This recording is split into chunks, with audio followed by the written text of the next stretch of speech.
د نړۍ هېوادونه.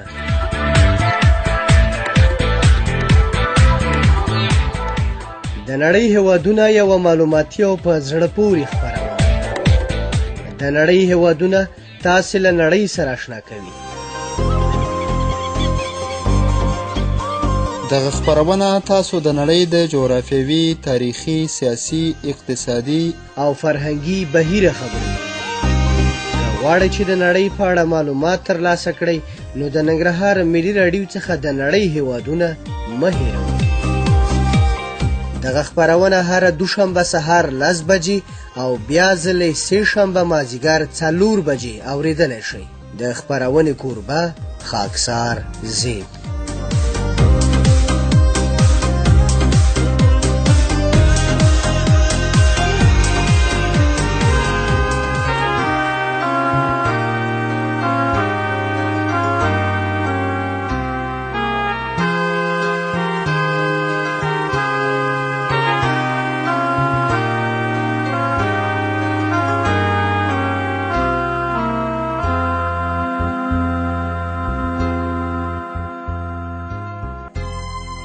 د ننګرهار د ملي راډیو قدرمنو اوریدونکو سلامونه احترامات مې قبول کړئ په دې تمه چې روغ جوړ خوشحاله اوسئ. ګران اوریدونکو د نړۍ د هېوادونو خپرونه ده چې په دې خپرونه کې موږ تاسو ته د نړۍ د بېلابېلو هېوادونو باره کې معلومات درکوو. په دې تمه چې درنو دوستانو تېره خپرونه ستاسو د خوښې وړ ګرځېدلې وي او د السلوادور هېواد باره کې مو معلومات ترلاسه کړي وي. په نننۍ خپرونه کې به تاسو ته ګرینادا هېواد درپېژنم. په دې تمه چې دا خپرونه هم راسره تر پای واورئ او د ګرینادا هېواد باره کې معلومات ترلاسه کړئ.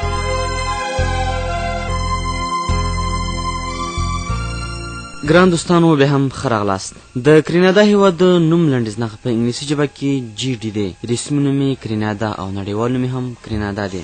دا هېواد په لویدیځ نومکوره، شمالي نومکوره، د منځنۍ امریکا د کارابین په سیمه کې د کارابین د ستر سیند او د اطلس سمندر ترمنځ د سن وینټس او د کرینادیز شمال او ترینیداد او توباګو جنوب په منځني واټن کې پروت دی. جغرافیه پوهان وایي چې د څېړنو له مخې دغه وړوکی هېواد د شمالي ارزوبلد د 12 درجو د مدار پر سر او د لویدیځ طولبلد د 2 درجې د نصب النهار په ختیځ کې موقعیت لري. ګران اوریدونکو ګرینادا هېواد ډېر کوچنی هېواد دی چې 344 کیلومتره مساحت لري. رزو ګران اوردونکو د دې هېواد څلور خواو ته ګرینادا هېواد په وچه کې له کوم هېواد سره ګډه پوله نه لري. د دې هېواد د سمندر پولو اوږدوالی 120 کیلومتره دی. مهم غرونه هم نه لري او لوړې څوکې هم نه لري.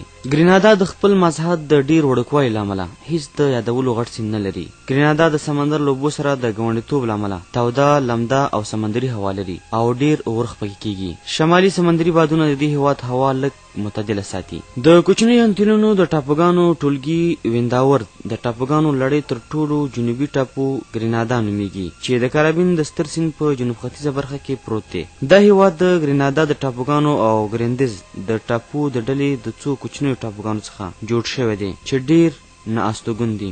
ګرینادا هېواد ډېر اوار ټاپو دی او له اورغورځونکو موادو څخه جوړ شوی دی. دا هېواد د څو ټوټو غونډیو څخه پرته د یادولو وړ جګ غر نه لري. سن کاراتین د دې هېواد تر ټولو لوړ څوکه ده چې ډېره پخوا یوه فعاله اورغورځونکې د اور خوله بلل کېدله. د ګرینادا ډېره خاوره 38% په ګڼو استوګنو ځنګلونو پوښلې ده. په عمومي توګه له سمندر له سطحې څخه د ګرینادا تر ټولو ټیټه سیمه د کارابین سیند دی او تر ټولو لوړه سیمه یې سن کاترین ده چې 840 متره جګوالی لري. د دې هېواد پایتخت د سن جورج ښار دی. په دې هېواد کې په 1 کیلومتر مربع کې 280 نفر، په 1 میل مربع کې 690 نفر ژوند کوي. د ژوند تمه په منځنۍ توګه په دې هېواد کې 4.3 کاله ده. په نارینهو کې 2.4 کاله او په ښځو کې 6.1 کاله ده. په دې هېواد کې ښځه په عمر کې 2.7 ماشومان زیږوي. د دې هېواد د اوسیدونکو نژاد تور 2% ګډ تور او سپین اروپایان 13% ګډ سپین اروپایان او ختیځ هندوان 4% دي او 1% کارب خلک هم پکې ژوند کوي. دین او مذهب رومن کاتولیک دی. رسمي ژبه یې انګلیس ده او لیکدود پکې په لاتیني ژبه دی. ګرینادا هېواد د اداري ویش له پلوه په 6 برخو او 1 تابع سیمې باندې ویشل شوی دی. د دې هېواد حکومت مشروطه پاچاهي دی. د ګرینادا نوی اساسي قانون په 1993 د سپتمبر په 9 نافذ شوی دی. په ګرینادا هېواد کې پاچاهي میراثي ده. د دې هېواد ګورنر جنرال د انګلستان د ملکې لخوا ټاکل کیږي. د ګرینادا هېواد پارلمان 2 جرګې لري. لومړی د مشرانو جرګه چې دا 13 غړي لري. 10 د دولت او 3 د مختلفو ګوندونو یا د ګوندونو لخوا ټاکل کیږي. دوهمه په دې هیواد کې ولسي جرګه ده چې دا جرګه 15 غړي لري او ټول د خلکو پوښه د 4 کلو لپاره ټاکل کیږي. د دې هیواد د ولسي جرګې تیر ټاکنې په 2008 کال کې شوې او راتلونکي ټاکنې په 2012 کال کې ترسره شولې. په ګرینادا کې د رای ورکولو سن 13 کلن دی او رای ورکول عمومي دی. د ګرینادا حقوقي نظام په انګلیسي قوانین ولاړ دی. د ختیځ هند ګډه ستره محکمه د دې هیواد تر ټولو لوړ قضایي ارګان دی چې یو قاضي په ګرینادا کې کار کوي او همالته استوګن وي. درنو اردوونکو، د ګرینادا هیواد د خپلواکۍ ورځ 1940 د فبرورۍ 9 له انګلستان څخه ده. ملي رخصتي د فبرورۍ 9 ده. دا هیواد په UN کې هم غړیتوب لري چې د غړیتوب نیټه 1940 د سپتمبر 18 ده. همداشان په نورو نړیوال ټولنو کې هم غړیتوب لري لکه په FAO، ACP، IPC، FAD، IDA، UN، WHO، WIPO، UPU، WTO، WMO، ITU، ILO او په داسې ډیرو نور نړیوال ټولنو کې دا هیواد غړیتوب لري.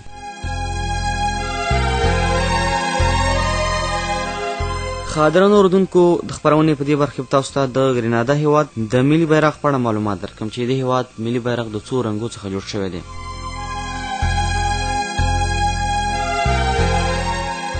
د ګرینادا هیواد ملي بیرغ د 2 رنګو څخه جوړ شوی دی چې شین او ژیړ. د بیرغ څلور خواو ته یوه پلنه سره ټوټه ښکاري چې په پاسنیو ښکتنیو اجزاو کې درې سپین ستوري موقعیت لري.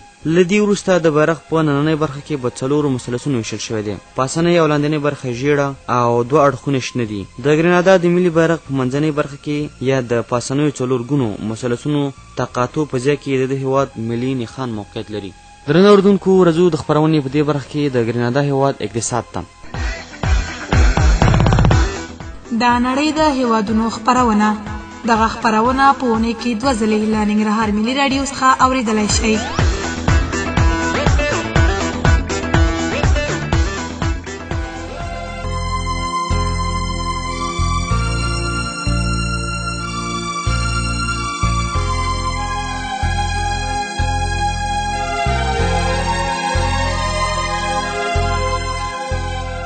ګرینادا هیواد وړوکی خو ډیر پرمختللی اقتصاد لري. د سیلانیانو خدمات او د دوی عواید د دې هیواد د اقتصاد د ملا تیر بلل کیږي. له کال 1985 څخه را پدې خوا چې په ګرینادا کې یو ستر نړیوال هوایي ډګر جوړ شوی دی، بیا تر اوسه پورې په دې هیواد کې د سیلانیانو عواید ورځ په ورځ ډیر شوي دي. که څه هم چې د امریکا په متحده ایالاتو باندې په کال 2001 کې تروریستي یرغلونه وشول، د کارابین د سیمې د امریکایي سیلانیانو په شمیر کې کموالی راوستو، خو اوس وضع ورو ورو بیرته عادي کیږي او د دې سیمې د هیوادونو خدماتي عواید بیرته نورمال حالت ته ګرځېدلي دي. له سیلانیانو څخه وروسته ساختماني چارې او د کوچنیو فابریکو صنعتي تولیدات د ګرینادا په اقتصاد کې 2 او 3 ځای لري. په دې هیواد کې د سړي سر کلنی عاید 15,000 امریکایي ډالر دی. د ګرینادا هیواد د صنعت څخه د لرګیو پرې کول او پروسس د کاني موادو ایستل، سګرټ، خوراکي مواد، څښاک، ټوکران، د کوچنیو صنعتي وسایلو، موناژ، د څارویو خوراک او کاغذ او داسې نور شیان د دې هیواد د صنعتي مواد څخه شمیرل کیږي چې د صنعتي تولیداتو کلنۍ وده 0.7% ده.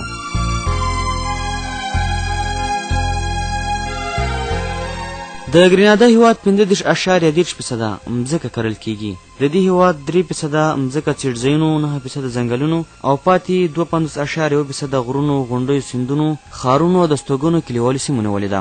د ګرینادا 40% خلک د کار قوت د کرنې په سکتور په کار بوخت دي او د دې هیواد کابو 8% غیر خالص کورنی تولید له همدې سکتور څخه لاسته راځي. لرګي، پنبه، تنباکو، قهوه، کني، چغندر، لیمو، کیلي او نورې میوې، سابه، لږ لبنیات او هګۍ د دې هیواد د کرنې او څارویو تر ټولو مهم تولیدات دي.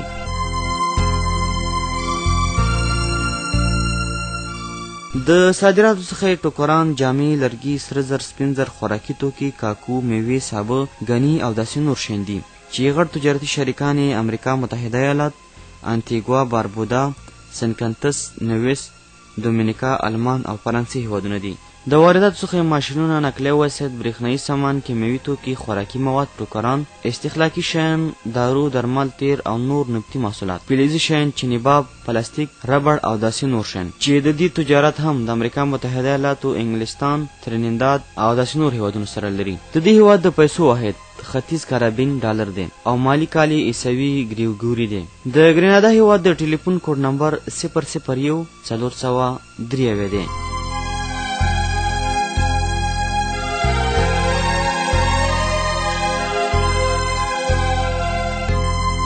درنو اوریدونکو دا هیواد منظم او وسلوال پوځ هم نه لري.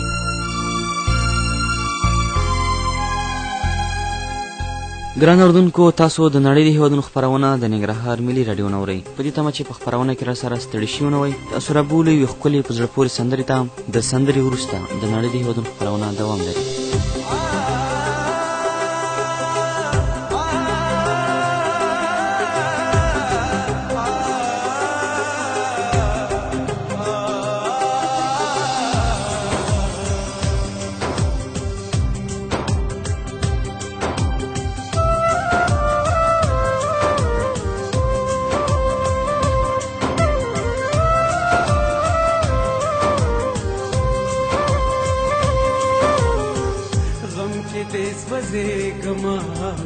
ځان سره جړېږما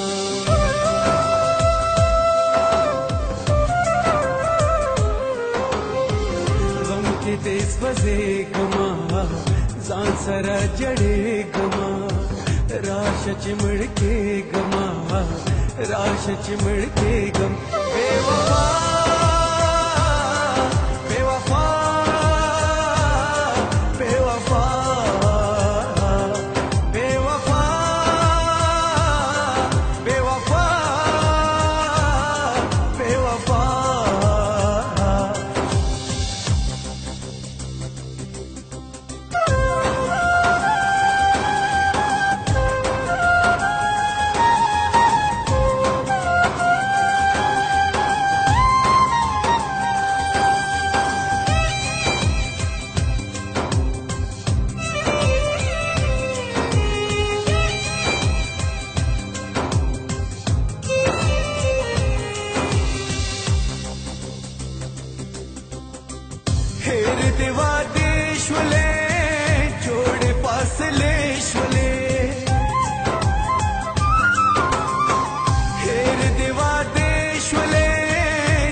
ګران دوستانو سندره مو واورېده، ډېره په زړه پورې سندره وه. په دې تمه چې ستاسو د خوښۍ وړ ګرځېدلې وي. راځو د خپرونې په دې برخه کې د ګرینادا هېواد تاریخي پیښو معلوماتو اورېدو ته، چې زما همکاره مرسل نوري به درته وړاندې کړي.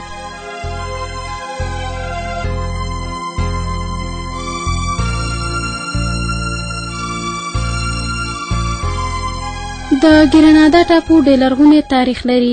هغه وخت چې په کال 1698 کې اسپانوي نامتو سمندري سیلاني کریسټف کولم دغه ټاپو ته ورغی. سرو کاریبیانو هلته ژوند کوو. ګرینادا ته د کولم د ملګرو ورتګ د دغه ټاپو بومي اوسیدونکو ته هیڅ ډول ستونزې پیدا نه کړې او دوی خپل عادي ژوند ته د پخوا په شانې دوام ورکړه. له دې څخه نږدې 200 کاله وروسته د مارتینیک د ټاپو فرانسوي واکمن دوپارکه د ګرینادا ټاپو ونیو او هغه له خپلې واکمنۍ سره یوځای کړه. په کال 1953 کې مارتینیک فرانسویانو په ګرینادا کې د بورې د جوړولو 100 ژرندې او 12,000 تورپوستي کارګران درلودل. تر دغه وخت پورې د ګرینادا د ټاپو اصلي اوسیدونکي نږدې ټول له منځه تللي وو. د 18مې پیړۍ په پای کې انګلیسانو د ګرینادا ټاپو ونیو او هلته د تورپوستو مریانو په لاس د کاکاو او هندي غوزانو یا چارمغز کرنه رواج کړه. په دغه کرونده کې د کار ډیرو درندو شرایطو د 20مې پیړۍ په منځنیو کلونو کې په ګرینادا کې د کارګرۍ د اتحادیو جوړولو سره مرسته وکړه. د دغه اتحادیو د مظاهرو له امله د ګرینادایي کارګرانو تنخواوې زیاتې شوې او په دغه هیواد کې لومړنی سیاسي ګوند کارګر ګوند جوړ شو. د ګرینادا ټاپو په کال 1953 کې د انګلستان د لویدیځ هند له فدراسیون سره یوځای شو. دغه فدراسیون په کال 1918 کې ړنګ شو او ګرینادا د انګلستان د انتیلونو د دولت غړیتوب ترلاسه کړ او د ګرینادا د متحدو کارګرانو د ګوند مشر اریک میتیوګیری د دغه ټاپو د لومړي وزیر په توګه وټاکل شو. ګرینادا د کال 1940 د فبرورۍ په 9 نیټه خپل خپلواکي ترلاسه کړه.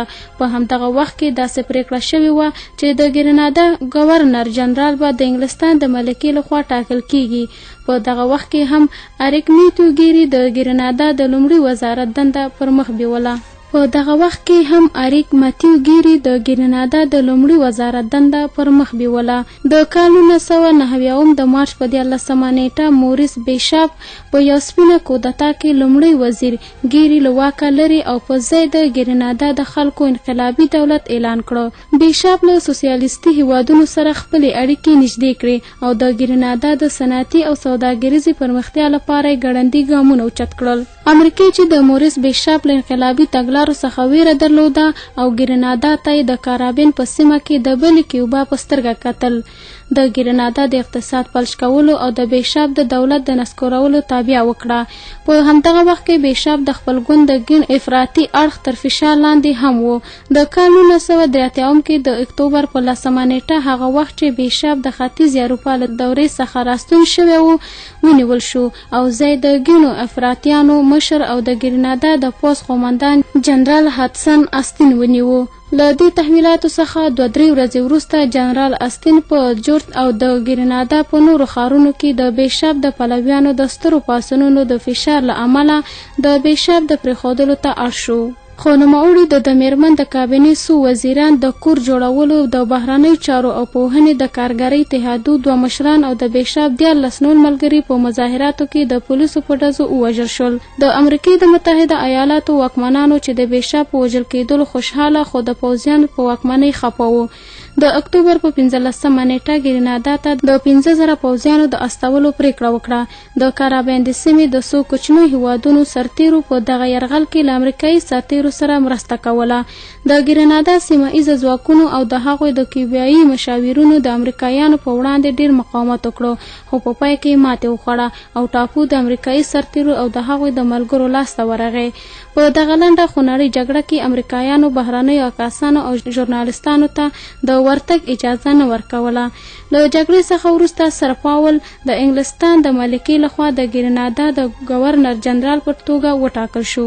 د همدغه کال د دسمبر په 3مه نیټه د ګرینادا د ولسي جرګې په ټاکنو کې د دغه ټاپو د نوي ملي ګوند مشر هربرت بلیز د لومړي وزیر په توګه د وفادارۍ لوړه وکړه.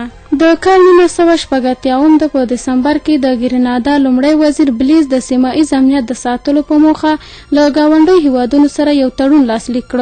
په دغه تړون کې راغلیو چې ګرینادا د خپل کورني امنیت د ټینګولو د اړتیا په وخت کې له بهرنیو پوځونو څخه کار اخیستلی شي. همداراز د دې تړون له مخې د کال 1983 د کودتا ځینې مشران لکه هاتسن استین اعدام او ځینې نور په ډیر اوږده بند د 45 څخه تر 10 کاله محکوم شول. لومړی وزیر بلیز په کال 1990 کې مړ شو او ځای بن جونز ونیو. د ګرینادا د کال 1990 په ټاکنو کې د ملي دیموکراتیکي کنګرې مشر نیکولاس برشویت لومړی وزیر شو. د کال 1995 په ټاکنو کې د امریکا د هاروارد د پوهنتون پخوانی استاد او د ګرینادا د نوي ملي ګوند مشر ګیت میچل د بریویشت ځای ونیو. د کال 1996 د مای په میاشت کې د امریکای متحده ایالاتو او ګرینادا د مخدره موادو د قاچاقیانو پر ضد د ګډو هلو ځلو یو تړون لاسلیک کړ. یو کال وروسته ګرینادا او کیوبا په خپلو کې ډیپلوماټیکي اړیکې ټینګې کړې او لومړی وزیر ګیت میچل کیوبا ته په سفر ولاړ. په کال 2000 او 2001 کې په ګرینادا کې څو نړیوال بانکونه د مالی فساد په تور وتړل شول او د مالی چارو د څارلو هغه دفتر چې مرکز د پاریس په ښار کې دی د پیسو د راکړې ورکړې او سپیناوي په برخه کې د ګرینادا د دولت مقررات نیمګړي وبلل. ګران اوردونکو، مرسل میروی تاسو ته د ګرینادا هیواد د تاریخي پیښو په اړه کې معلومات درکړم. په دې تمه چې دا هم ستاسو د خوښې وړ ګرځېدلي وي او د ګرینادا هیواد د تاریخ په اړه مو معلومات ترلاسه کړي وي. درنو اوردونکو، د خپرونې د پیل شېبې دي تر بلې خپرونې پورې ما خاکسار زیب او راسره ټولو همکارانو ته اجازه راکړئ. تاسو په لوی څښتن تعالی سپارو. ښه ژوند درته غواړو. تاسو رابولو د ننګرهار ملي راډیو د نور خپرونو اورېدو ته. زموږ د پامه